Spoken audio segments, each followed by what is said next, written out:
Ever since Anthony Bourdain and President Obama had Bún Thang for their meal in Hanoi, there have been more shops open selling this one dish. There's more to the foods in Hanoi than Bún Thang. Let me introduce you to 5 popular bún dishes that I had during my time in Hanoi. Hi, I'm Thuỷ with Travel Eat Saigon. On my channel, I share local insights and travel tips in Vietnam and other Asian countries. Hanoi's Old Quarter is one of my favorite places in Vietnam.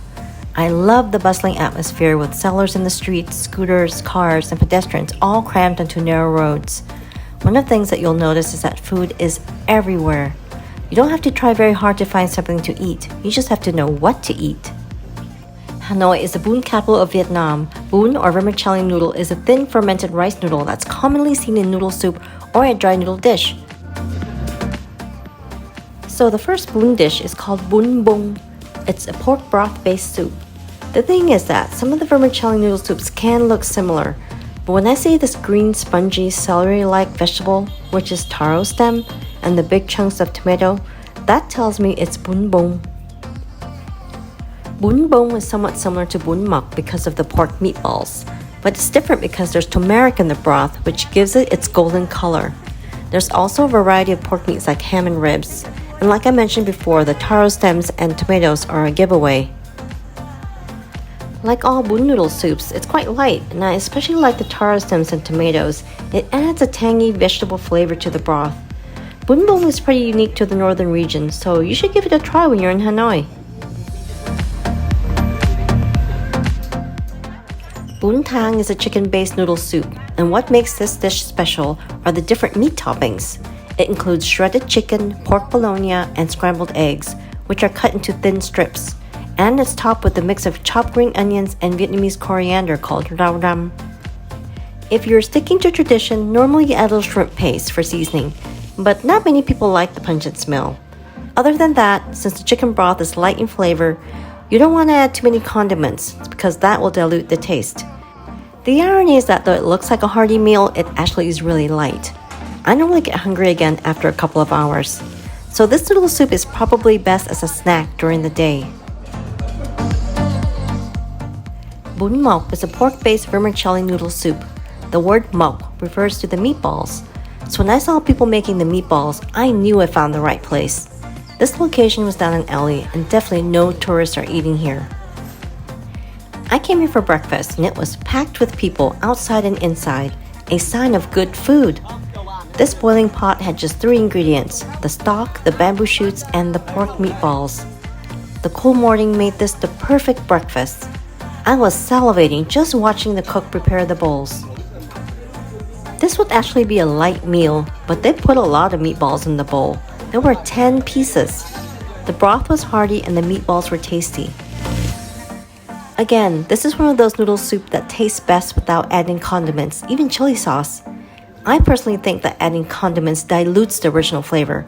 And because this noodle soup is so good, I wanted to savor the full body of the broth and taste the pork balls and bamboo shoots. Bún Bò Nam Bộ is a dry vermicelli noodle dish served with stir-fried beef and eaten with fresh herbs and vegetables. What makes this so delicious is that the beef is stir-fried with garlic and lemongrass, and you can smell this when you walk into the eatery. This bowl is packed in layers of ingredients. The salad and herbs are at the bottom, then the vermicelli noodles, then it's topped with the beef mix and a special warm sauce is poured over to add flavor and moisture to the dish. The production line continues, topping the bowl with a spoonful of roasted peanuts and fried shallots, and a side of pickled carrot and green papaya. So you can see how complex this dish is. As for condiments, you can add chili sauce, vinegar with chilies, and fish sauce. I normally squeeze in some lime for a little zest. Now this is a hearty dish that will definitely fill you up. This is a very popular dish with South Koreans because it's some way similar to bulgogi. So if you're looking for a hearty meal and something a little different from the typical vermicelli dish, then you've got to try Bún Bò Nam Bộ. Chả Cá is a traditional Hanoian delicacy that goes way back to the 1800s and can only be found in specialty restaurants serving this one dish.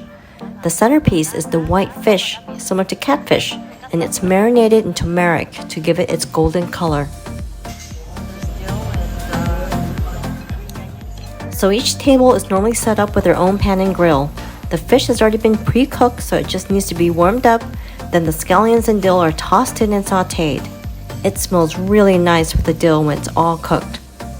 The waiter normally helps you with preparing the dish. There are sides of vermicelli noodles, green onions, roasted peanuts, and you put all this together in your bowl. It's traditionally eaten with the shrimp paste sauce, which of course is not for everyone. But don't worry, they have fish sauce for tourists. I'll have to say that this dish is not for everyone. I think the turmeric, dill, and the shrimp paste is definitely an acquired taste. Also, it doesn't really fill you up. It's very light because of the small portions and it's just two main ingredients, the vermicelli noodle and the fish. I would say it's worth giving a try if you're a die-hard foodie. If you love Vietnamese noodle soup, then you gotta come to Hanoi. I've only shared 5 Bún dishes, but there are at least a dozen other Bún soups that I didn't have time to try. Besides Bún, I had some other delicious local specialties. So make sure you watch my next video on some must-try Hanoian food.